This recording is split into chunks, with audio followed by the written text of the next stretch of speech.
로마서 3장 우리 21절부터 우리 22절까지 봅니다.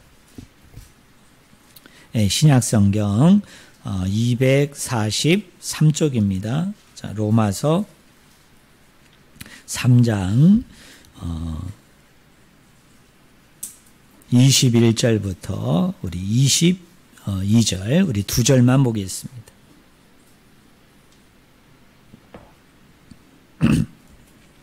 21절은 제가 읽고 22절은 우리 다 같이 읽겠습니다. 제가 먼저 읽습니다. 이제는 율법 외에 하나님의 한 의가 나타났으니 율법과 선지자들에게 증거를 받은 것이라 곧 예수 그리스도를 믿음으로 말미암아 모든 믿는 자에게 미치는 하나님의 의니 차별이 없느니라. 아멘. 네, 오늘 읽은 본문 말씀을 가지고 믿음이란 무엇인가 라는 제목으로 같이 우리가 하나님의 말씀을 우리가 나누기를 원합니다. 여러분, 우리가 신앙생활, 믿음생활을 하다 보면 우리가 좀 그 교회에서 특별히 이 성경과 말씀에서 이야기하고 있는 그 단어들이 있는데 그 낱말들이 있는데 그거에 대한 개념 정리들을 우리가 가질 필요가 있습니다. 여러분, 이런 것이죠. 우리가 이렇게 신앙생활, 믿음생활 하다 보면 제일 많이 사용하는 단어, 낱말이 뭐가 있습니까? 오늘 설교 제목처럼 믿음이라는 말을 우리가 사용하죠. 또 구원이라는 말을 또 사용합니다. 또 하나님의 나라라는 말을 우리가 사용하지요. 또 이거보다는 빈번히 우리가 잘 사용하지는 않습니다만 이 칭이라는 말도 있고요. 또 성화라는 말도 있고 또 견인이라는 말도 있습니다. 또 예정, 영화, 거듭남, 중생 또 여러 가지 말들을 우리가 하게 되어지는데 사실은 그런 낱말에 대해서 단어에 대해서 우리가 확실하게 명확하게 개념 정리는 못한다 할지라도 적어도 우리 성도님들이 어떤 사람이 여러분에게 물어볼 수 있잖아요. 믿음이라는 게 뭐냐. 그 믿음을 한번 저에게 설명을 좀 해줬으면 좋겠다. 자, 기독교에서 구원이라고 얘기하는데 그 구원이라는 말이 무슨 의미인지를 좀 설명해 주었으면 좋겠다. 자, 천국, 하늘나라, 하나님 나라를 이야기하는데 이 예수 믿지 않는 사람들이 이야기하는 천당과 오늘 교회에서 이야기하는 이 천국과 하나님 나라는 뭐가 다르냐, 뭐가 구별이 되느냐 이렇게 여러분 물어올 때 여러분들이 뭐 전문가가 되어서 그거에 대해서 이렇게 자세하게 세세하게 설명은 하지 못한다 할지라도 우리가 그래도 개념 정리들은 좀 해줘야 될 필요성이 있지 않은가 그런 생각이 듭니다. 그래서 우리가 몇 번에 걸쳐서 그 개념 정리들을 좀 같이 했으면 좋겠어요. 그래서 오늘은 첫 번째 시간으로서 믿음이라는 게 뭔지, 그리고 우리가 이제 다음 주에 제가 설교하고자 하는 내용은 뭐냐면 복음이라고 얘기하죠. 복음. 이 복음이라는 말이 도대체 무슨 의미인지를 저는 우리 성도님들이 좀 아셨으면 좋겠습니다. 그리고 이제 다른 성경을 좀 보다가 다시 로마서로 들어와서 다른 단어의 개념들을 우리가 좀 더 살펴보면 좋지 않을까 그런 생각을 합니다. 자, 우리가 읽은 본문 말씀 특별히 22절에 보면 이렇게 얘기하죠. 예수 그리스도를 믿음으로 말미암아 모든 믿는 자에게 미치는 하나님의 의니 차별이 없느니라 이렇게 얘기합니다. 특별히 오늘 저와 여러분이 오늘 이 시간에 같이 나누고 묵상하고자 하는 내용은 뭐냐면 여기 22절 내용 중에 이 내용입니다. 이 내용이 뭐냐면 한번 따라해 보실래요? 예수 그리스도를 믿음으로 예수 그리스도를 믿음으로라는 이 의미를 우리가 한번 생각해 보기를 원해요. 오늘은 어쩔 수가 없습니다. 이 의미를 여러분한테 좀 더 자세하게 설명하게 하기 위해서 우리가 오늘 헬라어 단어하고 헬라어 구문에 대해서 좀 낯설지만 오늘 설교 가운데 여러분이 많이 들을 수밖에 없을 것 같아요.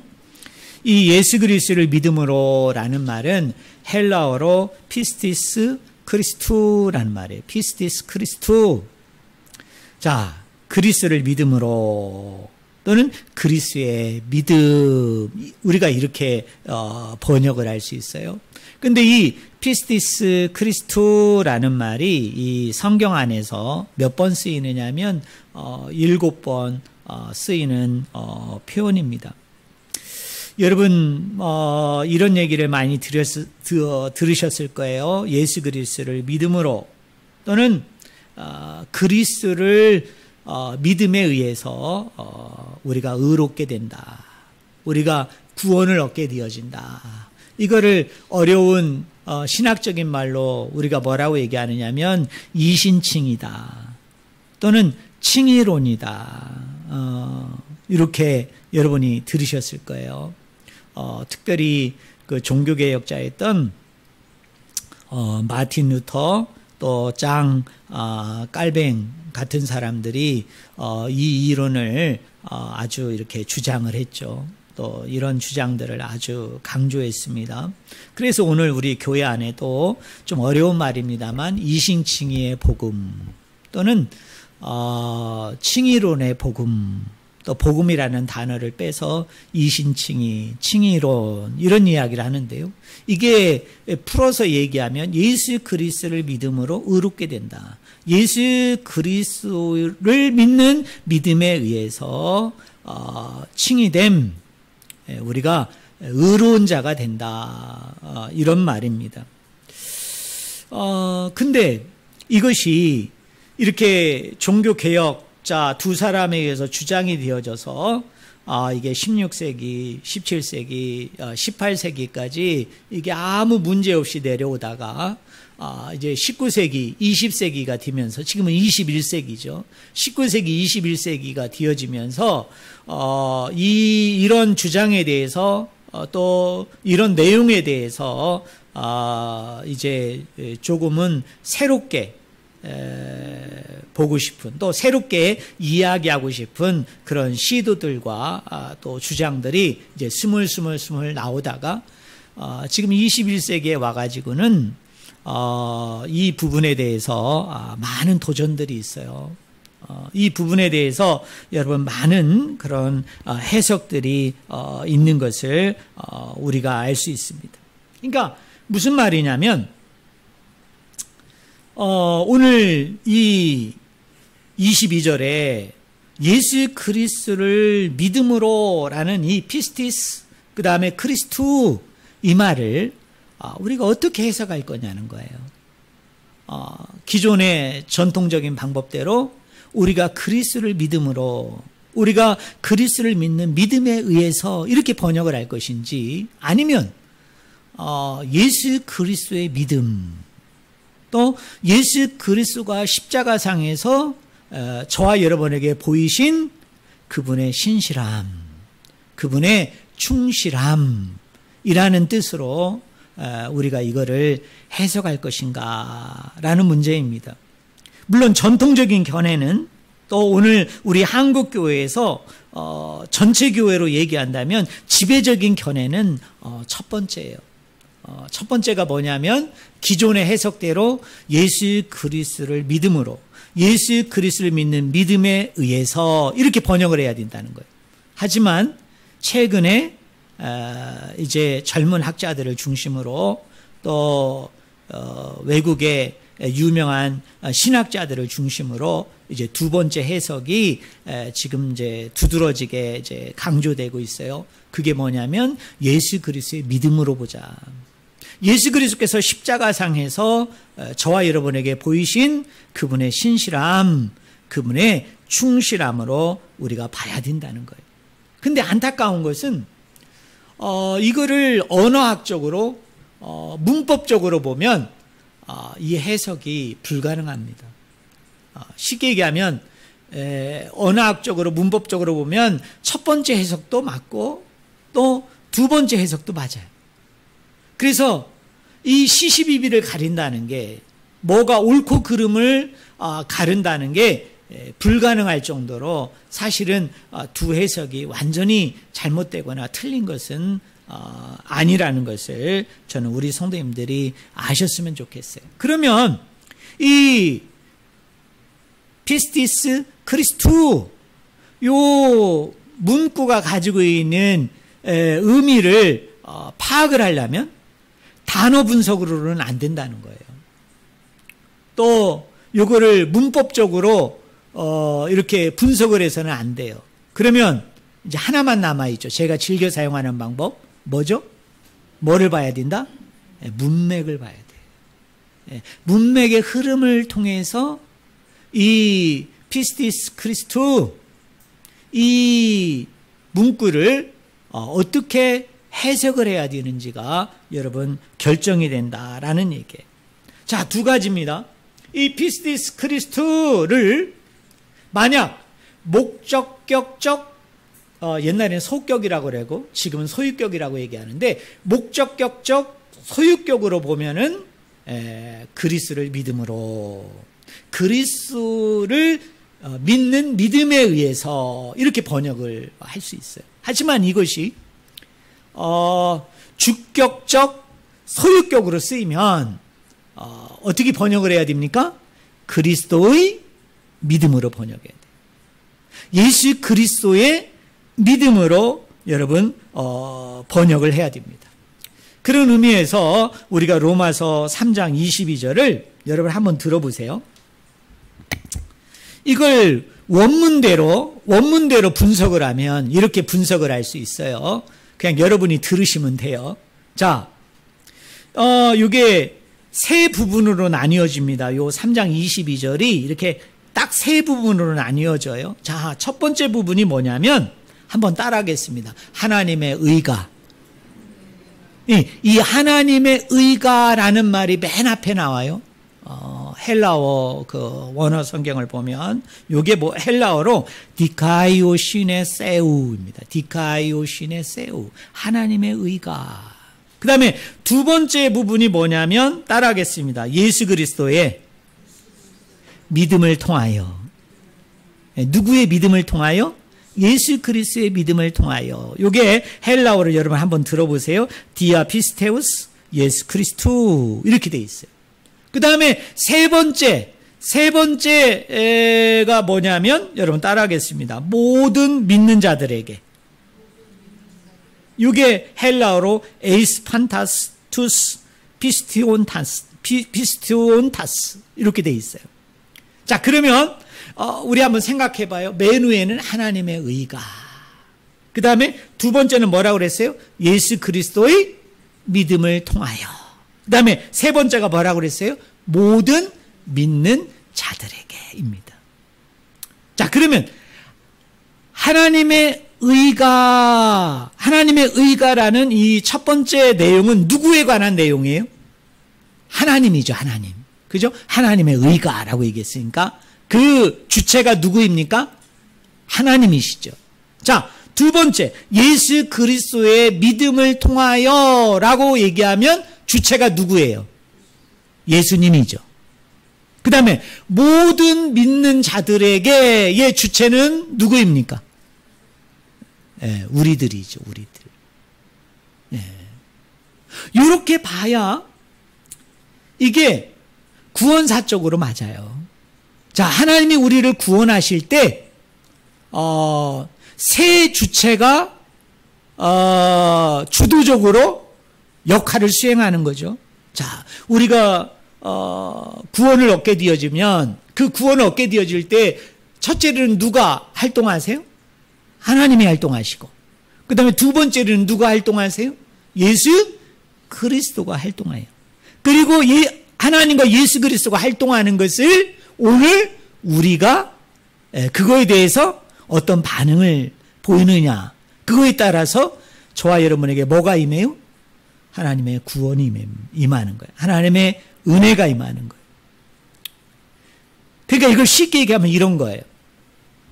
문제가 되는 것은 하나님의 의가가 아니에요.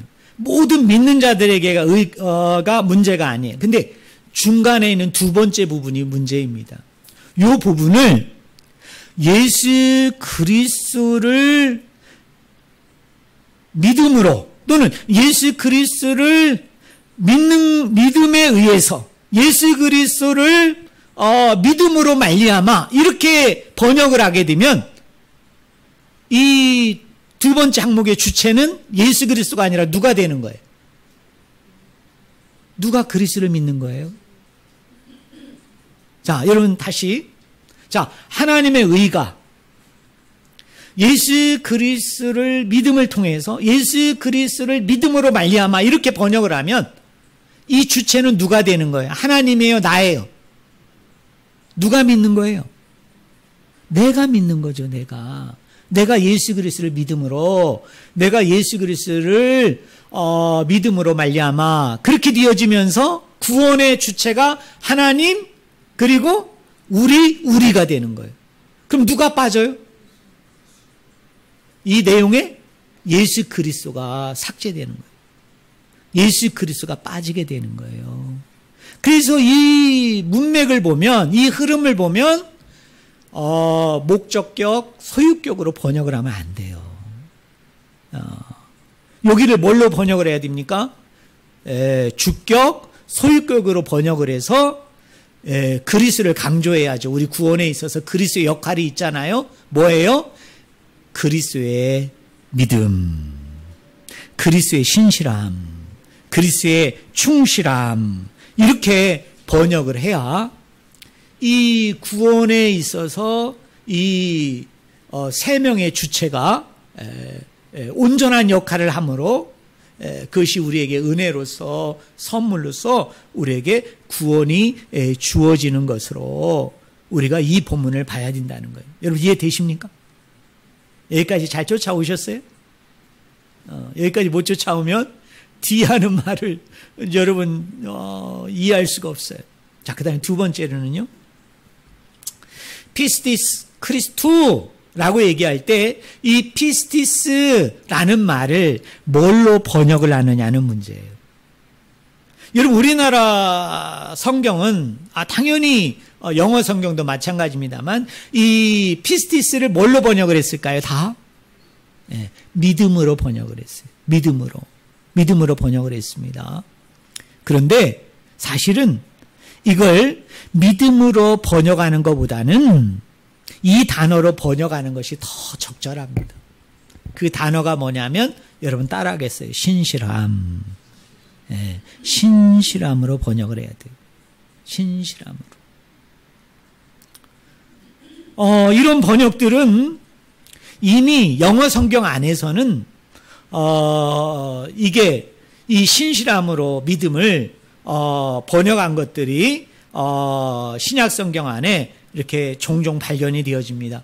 그 대표적인 본문이 어디냐면 여러분 고린도전서에 보면 맡은 자들에게 구할 것은 뭐이니라?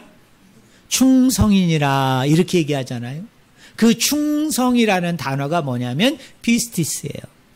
근데 이거를 영어 성경은 믿음으로 번역을 하지 않고 충성으로 번역을 하지 않고 뭘로 번역을 했을까요? 신실함으로 번역했습니다. 충성이라는 그 어감은 여러분에게 어떻게 느껴져요?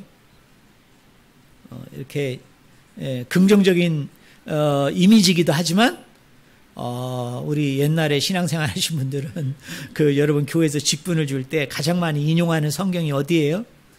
맡은 자들에게 구할 것은 충성이다. 그러면서 목사님들이 뭐라고 그랬어요? 강대상에서 충성해야 된다. 첫째는 누구에게 충성하고 하나님께 충성하고 두 번째는 누구에게 충성해야 돼요? 교회 목사님에게 충성해야 되고 세 번째로는 뭐예요? 이게 계급이 아니니까 성도들에게 공동체에게 열심히 충성해야 된다라고 얘기하면서 마치 군사문화 군대 문화와 같죠. 그래서 그 부대에서 충성라고 얘기하는 것처럼 명령에 무조건 따라야 된다, 무조건 복종해야 된다는 개념으로 충성을 우리가 이해하고 말했잖아요. 근데 여기에 충성이라는 말이 피스티스예요. 그래서 이 단어는 충성, 믿음 이런 단어로 번역하기보다는 뭘로 번역하는 게 더 자연스러우냐면 신실함 이렇게 번역하는 게 좋습니다. 여러분 갈라디아서에 보면 성령의 열매 9가지가 나오죠. 여러분 성령의 열매 여러분 외우십니까? 뭐예요? 뭐가 있어요? 성령의 9가지 열매 한번 외워보세요. 사랑과 뭐예요? 저 잘 외웠는데 갑자기 여러분한테 인용하려니까 생각이 안 나요. 거기에 보면 그 성령의 9가지 열매 중에 뭐가 있느냐면 충성이 나와요. 충성과 온유와 절제라고 얘기할 때 그 충성이라는 말이 나오는데 그것도 역시 헬라어로 피스티스입니다. 그래서 충성, 믿음으로 번역을 하지 않고 영어 성경에서는 이걸 뭐라고 번역했느냐? 신실함, 충실함, 신의 이렇게 번역을 한 거예요. 그래서 이 신약 성경 안에서 이 피스티스, 이 믿음이라는 단어, 이 단어는 우리가 믿음으로 번역을 할 수 있지만 또 믿음으로 번역한다고 해서 잘못은 아니지만 그러나 여러분들이 앞으로 이 신약 성경 안에서 믿음이라는 단어를 봤을 때는 여러분이 생각을 해야 돼요. 여러분이 머릿속에서 그 믿음이라는 단어를 딱 봤을 때 여러분의 머릿속에서 생각 속에서 어떤 거를 떠올려야 돼요? 신실함을 얘기하는 거구나. 충실함을 이야기하는 거구나. 이렇게 여러분들이 연상하고 떠올리는 게 좋습니다. 자, 그 다음에 세 번째로요. 이 피스티스라는 단어가 사도 바울이 목회할 당시에 그 유대 사회 안에서 또 헬라 세계 안에서 이 피스티스라는 단어가 어떤 의미로 사용되어졌는가 그 용례를 찾아보면 이 피스티스라는 의미가 뭔지를 우리가 명확하게 알 수 있어요. 여러분 한번 들어보실래요? 이 피스티스라는 단어가 아주 다양한 용도로 이 단어가 당시 헬라 세계에서 쓰였습니다. 이 유대인 세계에서 쓰였어요. 예를 들자면 이런 거예요. 자, 끊어준 어음에 대해서 부도내지 않는 게 뭐예요? 그게 피스티스. 또 친구가 곤란에 처했을 때, 어려움에 처했을 때 외면하지 않고 기꺼이 그를 도와주는 것을 이 당시는 뭐라고 그랬느냐면 피스티스라고 얘기했어요. 또 군인이나 노예 혹은 누구라도 맡겨진 임무를 성실하게 우직하게 수고하는 것을 이 당시는 뭐라고 표현했어요? 피스티스라고 얘기했어요. 또 항복한 나라, 전쟁에서 패한 나라의 국민들을 함부로 죽이지 않는 것을 뭐라고 표현했느냐면 피스티스라고 얘기했습니다. 또 종주국 관계 속에서 배신하지 않고 잘 순종하는 것, 그 명령에 잘 따르는 것을 뭐라고 이야기했느냐면 피스티스라고 얘기했어요. 성도 여러분, 저를 보세요. 이 피스티스는 어떤 사람의 말에 대해서 내가 동의하거나 어떤 사람의 말에 대해서 내가 인정하는 것이 피스티스가 아니에요. 여러분, 지금까지 우리는 이 피스티스 믿음을 뭐라고 생각을 했어요? 여러분들은? 여러분, 내가 믿는다. 그 믿는다고 할 때 우리는 대부분 뭐라고 생각합니까? 그 하나님의 말씀에 대해서, 하나님에 대해서 내가 동의하고 인정하고 받아들이는 것, 그걸 우리는 뭐라고 생각했어요? 그걸 믿음이라고 생각했어요. 여러분, 그거를 피스티스라고 생각을 한 거예요. 그렇지만 이 피스티스는 당시의 용례들을 찾아보면 어떤 생각이 아니에요. 이 피스티스라는 단어는 뭐냐면 따라하겠습니다. 행동, 태도, 행동이나 태도를 이야기해요. 그러니까 이런 겁니다. 하나님은 계십니다. 예수가 저와 여러분을 위해서 죽으셨습니다. 이런 주장에 대해서, 이런 논리에 대해서, 이런 설명에 대해서 내가 단적으로 내가 지적으로 동의하고 내가 인정하는 그 수준으로 머무는 것이 믿음이 아니에요. 이 믿음은 뭐냐면 따라하겠습니다. 삶의 언어다. 행동의 언어다. 여러분 이해되세요? 내가 그리스도를 믿는다. 내가 그 그리스도를 믿는다고 얘기할 때 이 당시 바울과 또 바울이 개척했던 성도들이 이 믿음이라는 단어, 이 피스티스라는 단어를 이 사람들이 들었을 때 이 사람들은 직감적으로 아는 거예요. 그게 뭐냐면 하나님은 구원자이십니다. 하나님은 나의 왕이십니다. 하나님은 나의 주인이십니다. 예수 그리스도가 십자가의 죽으심을 통하여 우리의 죄가 용서함 받고 사함 받고 구원 얻었습니다. 이런 주장에 대해서, 이런 논리에 대해서, 이런 내용에 대해서 내가 동의하고 내가 인정하고 내가 고백하는 그 정도가 믿음이 아니에요. 이건 뭐냐면 삶의 언어예요. 이거는 행동의 언어예요. 저는 우리 성도님들이 오늘 이것을 꼭 기억하셨으면 좋겠어요. 사랑하는 성도 여러분, 우리가 구원되어지는 것, 우리가 의롭게 되어지는 것은 어디에 근거하나요? 어디에 근거해요? 여러분 구원의 근거가 뭐예요? 구원의 이유가 뭐예요? 내가 의롭게 되어진다고 얘기할 때 그 근거와 이유가 뭡니까? 지금까지 한국교회는 그걸 믿음이라고 얘기했어요. 믿으면 구원받는다. 믿으면 영생을 얻는다. 그죠? 여러분 그러잖아요? 그래서 여러분 집회 가면 목사님들이 지금은 그런 거 잘 안 씁니다만 옛날에 왜 부흥에 인도하는 강사나 사경에 인도하는 강사들 보면은 앞자리에서 여러분 뭐라고 강조해요? 성도 여러분! 그러면서 이 믿는다는 걸 강조하기 위해서 어떻게 해요? 믿습니까? 그러면 성도님들이 양손을 들고 뭐라 그래요? 아멘! 할렐루야! 그러면서 그냥 우리의 믿음을 탭딱 강조, 탭딱. 그래서 마치 구원의 이유와 구원의 근거가 하나님 앞에 이렇게 의롭다 칭함을 받는 이유와 근거가 어디에 있다고? 우리의 믿음에 있다고 이렇게 강조한 거. 그게 잘못된 거. 잘못된 거. 만약에 여러분 이렇게 생각해 봐요. 내가 구원받음의 근거와 이유가 믿음에 있다라고 여긴다면 이 믿는 거는 누가 믿는 거예요? 여러분 믿음도 선물이지만 믿음도 은총이고 은혜이지만 그러나 이 구원에는 내 의지가 있죠. 내 결정과 내 선택이 있잖아요. 맞아요? 틀려요? 그러면 구원의 근거와 이유가 하나님에게 있지 아니하고 누구에게 있는 거예요? 나의 선택에 있어. 나의 결정에 있어. 나의 반응에 있잖아요. 그런데 성경은 그렇게 얘기하지 않아요. 여러분, 내가 구원받음에 내가 의롭다 칭함을 받는 그 근거와 이유는 어디에 있어요? 예수님의 십자가와 예수님의 부활에 있습니다. 예수님이 십자가에 죽으셨기 때문에 예수님이 3일 만에 죽은 자 가운데서 부활하셨기 때문에 그 은혜로 말미암아 그 사랑으로 말미암아 그 역사로 말미암아 어떻게 돼요? 그래서 내가 그것이 나의 구원의 근거와 이유가 되는 거예요. 결코 그 믿음이 근거와 이유가 아니에요. 그러면 이 믿음이라는 게 뭘까요? 그러면 이 믿음이라는 거. 제가 이렇게 얘기하면 목사님 그럼 믿음은 중요한 거 아닙니까?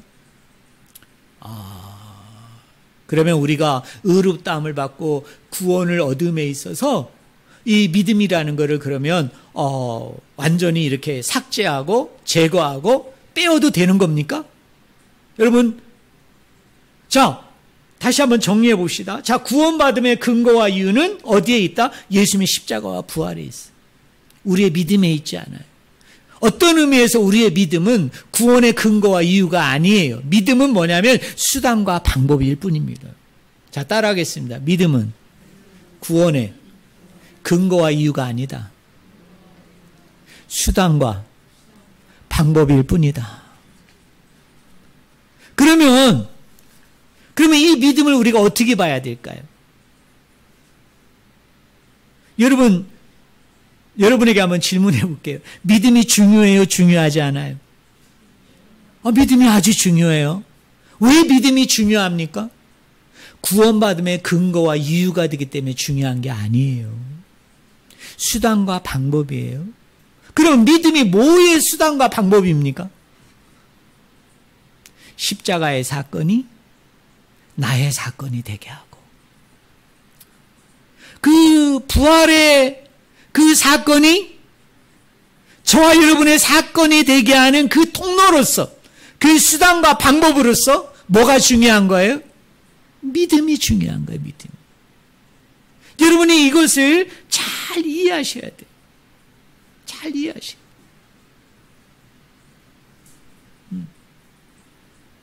내가 그리스도를 믿는다는 것은 그 믿음 자체는 구원의 근거와 이유는 아니에요.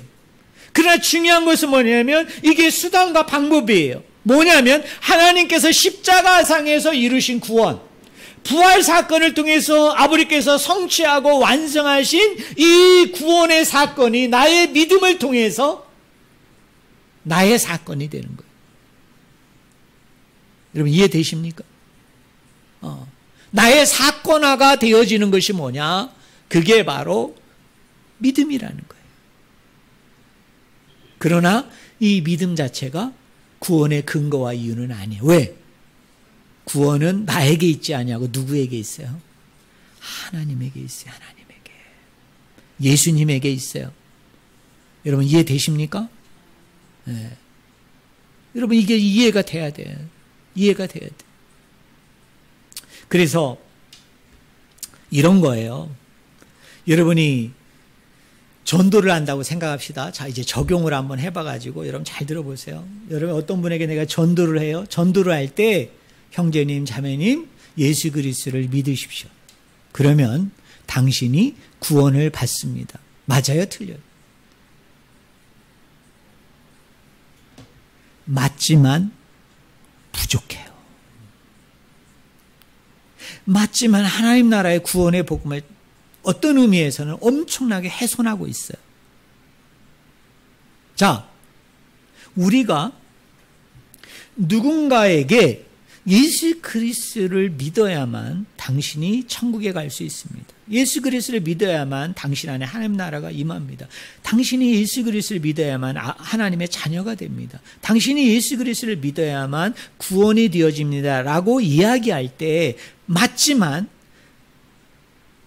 여기에 더 많은 내용들이 포함되어져야 돼요. 더 많은 내용들이 포함되어져야 돼요. 뭐입니까? 예수 그리스도께서 우리의 구원을 위해서 어떻게 하셨다고요? 십자가상에서 죽으시고 부활하셨습니다. 그것이 우리 구원받음의 이유와 근거가 됩니다. 그런데 이것이 비록 구원받음의 이유와 근거가 되어지지만 이 구원이 나의 구원이 되기 위해서는 우리가 그리스도를 어떻게 해야 돼요? 믿어야 합니다. 그리스도를 우리의 마음 가운데 구주로 하나님을 어떻게 해야 돼요? 모셔 드려야 됩니다. 그러면 하나님께서 십자가상과 부활 가운데 이루신 이 구원의 은총이, 이 구원의 사랑이, 이 구원의 완성과 성취가 오늘 당신에게 그 믿음을 통해서, 그 믿음의 수단과 방법을 통해서 뭘로 임해요? 은혜로 임합니다. 선물로 임합니다. 은총으로 임합니다.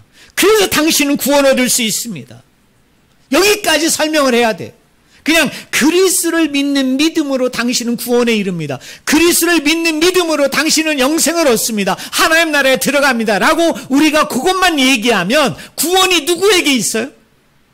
내 선택에 있잖아요. 내 선택에. 내 결정에 있잖아요. 내가 영접하느냐 영접하지 않느냐, 내가 믿느냐 믿지 않느냐, 그 나의 반응에 따라서 구원이 왔다 갔다 하잖아요. 그게 아니에요.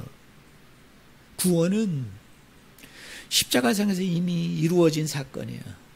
부활 사건을 통해서 이미 이루어진 그 사건이에요. 그것이 우리가 구원받으면 이유와 근거가 되는데, 이것이 나의 사건이 되고, 이것이 나의 구원이 되고, 이것이 나의 십자가의 죽음이 되고 나의 부활이 되기 위해서는 수단과 방법으로서 내가 믿음을 통해서 그것을 내가 받아들일 때, 그것을 인정하고 고백하고 시인하고 영접할 때, 그 십자가의 상에서 부활상에서 이루신 그 하나님의 구원의 은총이 저와 여러분에게 뭘로 임해요? 선물로, 은혜로, 은총으로 임하는 것이, 그게 뭐예요? 기독교에서 이야기하는 구원이에요. 여러분 이해되십니까?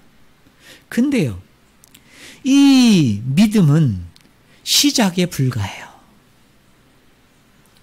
이 믿음은 시작에 불과합니다. 이 믿음 자체가 어떤 과정도 아니고 어떤 결말과 결론이 아니에요. 자, 내가 믿음을 통해서 이 십자가의 사건과 이 부활의 사건이 나의 사건이 되어짐으로 내가 구원에 이르게 됐어요. 하나님의 자녀가 됐어요. 아버지의 백성이 되었어요. 그러면 그 다음은 뭐냐면 이 시작을 통해서 뭐를 향해? 온전함, 완전함, 완성을 향해 내가 나아가야 돼. 그러면 이 구원의 온전한 완성을 위해 내가 나아간다는 의미가 뭔가? 하나님의 주되심, 예수 그리스도의 주되심을 내 삶 가운데 속에서 어떻게 해야 돼요? 드러내 보이고 나타내 보이고 살아내야 되는 거예요. 이게 믿음이에요. 그러니까 여러분들이 절대 믿음에 대해서 또 하나 오해하지 말 것은, 내가 그냥 그리스도를 한번 영접하고 내가 그리스도를 한번 시인하고 고백하면 그 믿음의 과정이 끝나는 게 아니라 그 시작에 불과하고 완성을 향해 나아가야 돼요. 궁극적으로 그 성취되고 완성이 되는 그때를 향해 나아가야 되는데, 그것이 뭐냐면 이 믿음의 삶을 살아내야 돼요. 믿음과 관련된 삶을 내가 온전히 살아내야 돼요. 그러면 그 믿음과 관련된 삶이 뭐냐? 그게 뭐냐면 아까 제가 피스티스가 바울 당시에 어떤 의미로 쓰였다고 그랬어요? 그 신실함이라고 그랬죠. 신실함. 근데 그게 생각의 언어가 아니라 무슨 언어이다? 삶의 언어예요. 삶을 살아내야 되는 거예요. 그럼 삶을 살아낸다고 할 때 그 삶이라는 건 뭐냐? 그리스도가 나의 왕 되심, 그리스도가 나의 하나님 되심, 그리스도가 나의 주 되심, 그 삶은 어떻게 돼요? 살아내는 것. 그것이 뭐냐? 성경에서는 그거를 믿음이라고 얘기하는 거예요. 그래서 믿음과 삶은 같은 거예요? 다른 거예요? 같은 거예요. 같은 거예요. 제가 이제 언제 기회가 되면 이야기하겠습니다만, 이 신약 성경을 보면 구원이라는 말이 있고 칭이라는 말이 있고 성화라는 말이 있어요. 근데 제가 구원만 말씀드리면 이 구원이 현재 시제만 쓰이지 않아요. 이 구원받는다고 얘기할 때 이 구원받는다는 게 세 시제가 쓰여요. 첫째는 과거 시제가 쓰이고, 두 번째는 현재 시제가 쓰이고, 또 미래 시제가 쓰여요. 그러니까 쉽게 얘기하면 현재적인 구원이 있고, 과거적인 구원이 있고, 미래적인 구원이 있는 거예요. 여러분이 그리스도를 내가 믿음으로 그 수단과 방법을 통해서 그 예수 그리스도의 십자가의 사건이 나의 사건이 되고 그 부활의 사건이 나의 사건이 되어짐을 통해 구원의 근거와 이유가 거기에 있기 때문에 그 은총과 사랑과 능력으로 내가 구원을 얻지만, 그 구원을 얻은 것이 그냥 한 번 구원 얻었으니 그냥 나는 구원 얻었다, 이거는 저 구원파 이단이 얘기하는 거예요. 그 사람들은 그렇게 얘기해요. 한 번 받은 구원은 영원한 구원이다. 근데 놀라웠게도 신약 성경은 이 구원이 세 가지 시제로 쓰여요. 과거적인 시제, 현재적인 시제, 미래적인 시제예요. 칭의도 마찬가지예요. 성화도 마찬가지예요. 자, 그러면 과거적인 시제는 뭐예요? 우리가 과거에 그리스도를 믿을 때, 그래서 그 십자가와 부활의 사건이 나의 사건이 되어짐을 통하여 그때 구원 얻은 그 시작, 그게 과거적인 시제예요. 그럼 오늘 내가 구원의 현재적인 시제는 뭘까요? 현재 진행형 가운데 있는데 이건 뭐예요? 구원의 최종적인 완성을 위해서 어떻게 해야 됩니까? 그리스도를 닮아가는 거죠. 그리고 하나님과 우리와의 언약관계로 얘기하면 제가 늘 강조하는 게 뭐예요? 하나님이 하나님 편에서 하나님으로서의 신실함을 통해서 우리에게 구원의 은혜가 임했어요. 그러면 이 구원함을 받은 사람은 당연히 인간의 편에서 인간으로서의 어떤 삶을 영위해야 돼요? 신실한 삶을 계속 살아내야 되는 거예요. 이게 구원의 현재적 의미라고 얘기할 수 있어요. 그럼 구원의 미래적인 의미는 뭐예요? 그리스도가 이 땅에 재림하게 되어지는 날, 그 찬란한 하나님의 나라에, 아버지의 그 임재하는 나라에 저와 여러분이 속하게 되어짐을 통해 부활체를 힘입음으로, 변형된 몸을 힘입음으로 영원토록 살게 되어지는 것, 바로 그게 뭐예요? 미래적인 시제로 쓰인 거예요. 여러분 이해되십니까? 우리의 믿음도 마찬가지. 내가 그리스도를 한번 시인하고 고백하고 영접하는 것으로 끝나는 게 아니에요. 그것은 믿음의 시작이에요. 그러면 이 믿음도 최종적인 그 완성을 향해, 그 성취를 향해 나아가야 되는데 그 안에서 믿음의 삶을 살아내야 돼요. 믿음의 순종을 살아내야 돼요. 그것이 뭡니까? 그리스도가 우리의 주인이시고 왕이시고 주권자인 것을 내가 인정하고 선포하고, 그리고 그런 삶을 내가 드러내 보이고 증거하고 나타나고 살아내야 되는데, 이거를 성경은 뭐라고 얘기해요? 이게 믿음이다, 이렇게 얘기합니다. 결론적으로 이야기합니다. 사랑하는 성도 여러분, 믿음은 중요하지만 그러나 우리가 절대 잊지 말아야 될 것은 믿음은 구원의 근거와 이유는 아니에요. 구원은 우리에게 있지 않아요. 누구에게 있어요? 하나님에게 있어요. 어떤 의미에서 하나님의 손에 있어요. 하나님의 주권에 있습니다. 단지 우리는 그 믿음을 수단과 방법을 통해서, 그 믿음의 수단과 방법을 통해서 그 하나님께서 이루신 그 구원의 완성이 나의 사건이 되어짐을 통하여 그 구원에 우리가 이르게 되는 거죠. 이미 구원은 완성됐어요. 이미 구원은 다 이루어진 거예요. 내가 애쓰고 힘쓰고 노력해서 내가 뭔가 하나님 앞에 헌신하고 희생해서 그 없던 구원이 이루어지는 게 아니라 이미 구원은 예수님의 십자가와 부활 사건을 통해서 이미 완성이 되고 성취되고 다 완성이 된 거예요. 그를 단지 나는 믿음이라는 수단과 방법을 통해서, 그 사건이 나의 사건이 되어지는 일을 통해서 그를 은총으로 선물로 저와 여러분이 지금 구원한 가운데 있는 줄로 믿습니다. 근데 믿음은 여기에서 멈추는 게 아니라 이것은 시작에 불과하고, 이 믿음은 삶으로서 증거돼야 돼요. 삶으로서 살아내야 돼요. 그 삶을 포함하고 있다고요. 이거는 생각의 언어가 아니라 행동의 언어예요. 뭐입니까?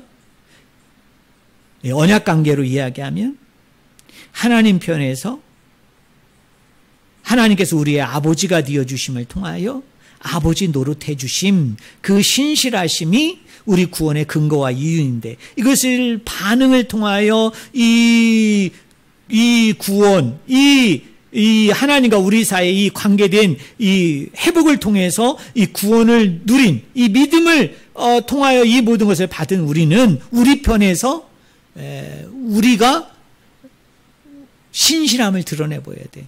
충실함을 드러내 보여야 돼. 그게 뭐냐? 그게 바로 믿음이에요.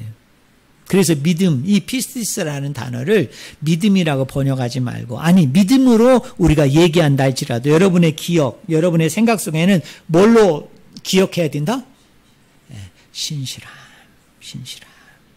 하나님 편에서의 신실함, 내 편에서의 신실함인 거예요. 사랑하는 성도 여러분, 아마 여러분들은 다 한 번쯤은 다 그 믿음이라는 수단과 방법을 통해서 구원의 근거와 이유가 되어지는 그 십자가의 사건, 부활의 사건이 저와 여러분의 사건이 되어짐을 통해 이미 저와 여러분은 구원에 이르게 되어진 줄로 믿습니다. 근데 여러분 여기서 뭐 나는 예수 그리스도를 믿음으로 구원에 이르게 되어졌으니까 자 구원은 이제 확실하니까 내가 면류관을 들쓰면 되지. 내가 천국에 가가지고 좀 쉽게 아파트로 얘기하면 그런 거야. 아파트로. 여러분 옛날 아파트는 로얄층이 몇 층이에요? 옛날엔 7층이라고 그랬어요. 저는 요새 아파트에 안 살아서 모르겠는데 요새 몇 층입니까? 로얄층이? 아파트에 사시는 분들 한번 얘기해봐요. 요새 가장 비싼 층이 몇 층이에요? 16층입니까? 아니면 제일 꼭대기입니까? 모르겠어. 근데 여러분이 그렇게 생각을 하면 안 돼요. 나는 예수 그리스도의 믿음을 통해 구원받았어요. 근데 내가 옛날로 얘기하면, 이거 내가 로얄층, 천국의 로얄층 7층에 안 살아도 돼.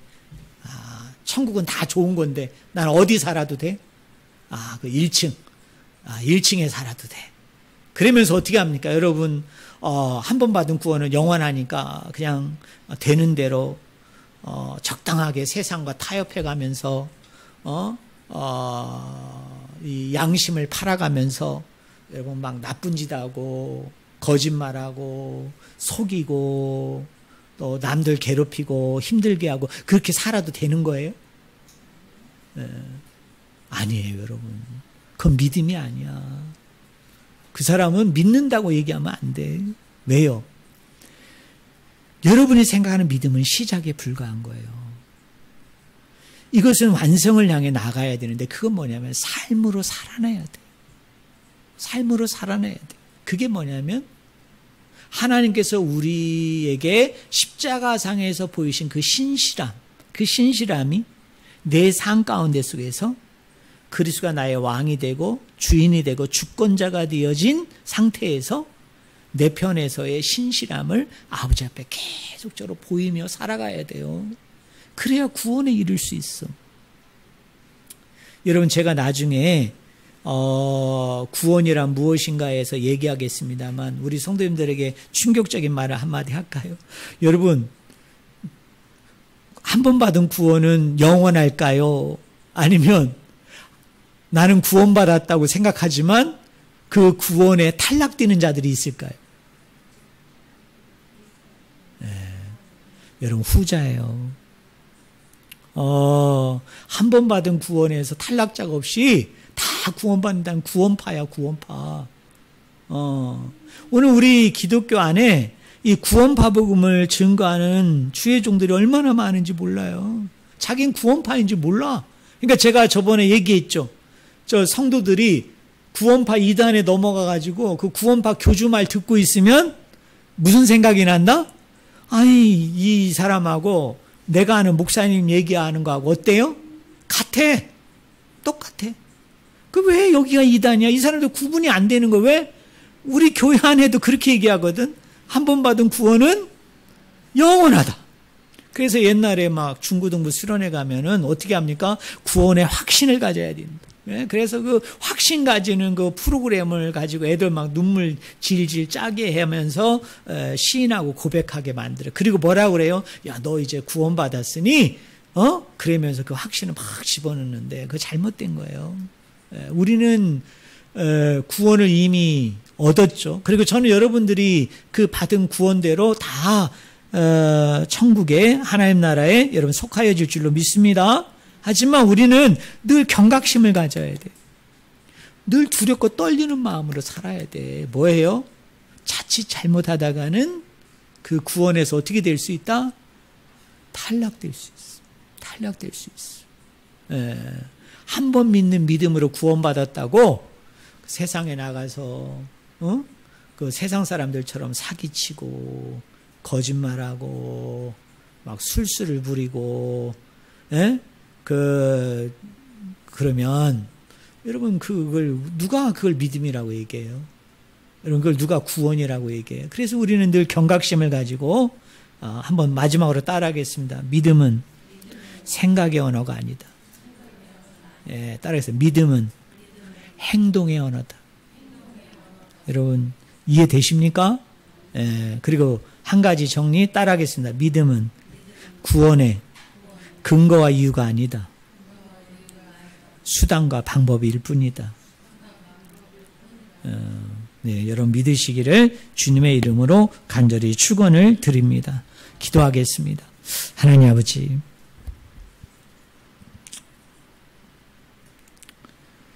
저희를 구원하시기 위해서 이 땅에 예수 그리스도를 보내시기를 우리가 지음받고 이 천지가 지음받기 훨씬 이전에 삼위 하나님께서 결정하시고 그 경륜대로 예정대로 이 땅에 그리스도를 보내주심을 통해 그분이 십자가에 죽고 부활하심을 통해 이미 모든 구원이 다 완성이 되고 성취가 되어진 줄로 믿습니다. 우리는 단지 그것을 믿음이라는 수단과 방법을 통해서 그 십자가와 부활의 사건이 나의 사건이 되어짐을 통해 그 은총으로 은혜로 우리가 구원에 이르게 되어진 줄로 믿습니다. 그러나 아버지 하나님, 이것은 단지 어떤 지적인 동의, 어떤 지적인 인정의 범주를 뛰어넘어 이 믿음의 삶을 우리가 온전히 살아내야 되는 어떤 의미에서 생각의 언어가 아니라 행동의 언어인 줄로 믿습니다. 정말